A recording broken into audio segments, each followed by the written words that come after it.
Good morning guys. Nandito naman tayo ngayon guys, no. Huwebes ngayon guys. Kailangan update natin sa mga pananim natin kasi Huwebes, Biyernes, Sabado, 2 days ang ating day off, wala tayong pasok. So update tayo sa mga pananim.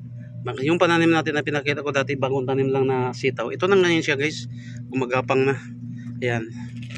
Saka nang hiram lang ako ng cellphone kay Boss Maligali kasi ako hindi ako nakadala. Ayan siya, gumagapang na guys.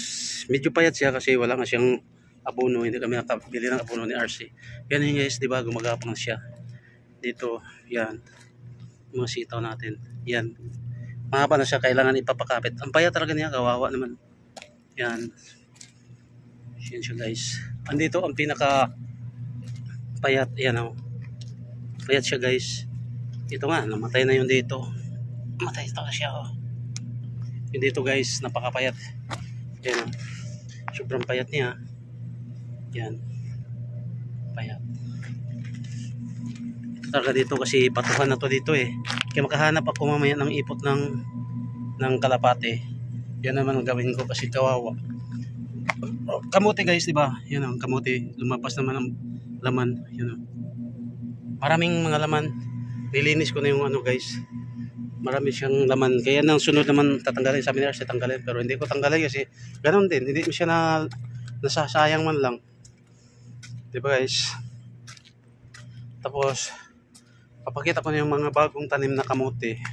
Diba tinanggal ko na yung kamote guys. Ito na yung mga bagong tanim na kamote natin guys. Ayan. Siya bagong tanim yan. Pwede na siya gulayan ulit guys. So bilis na tanim ng kamote.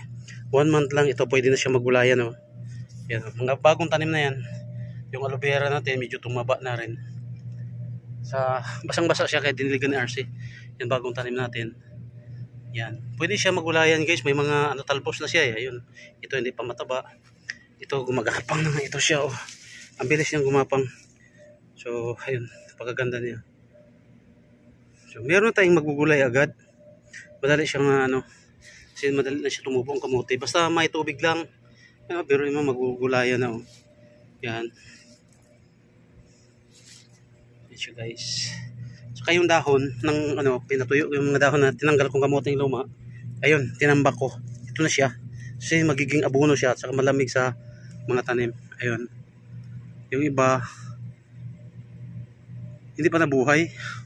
Ito katulad dito. Tulis siya. Tulad dito. Ito. Hindi pa siya nag-ano. Ito, payat. Ito din. Ayan oh.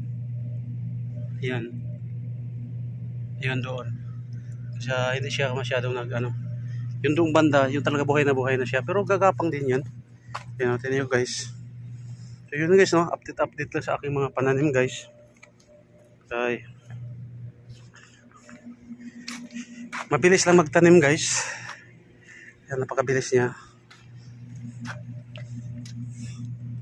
Ayun. So maganda na yung mga pananim natin. Yung kamote na yan pang gulay na lang siya.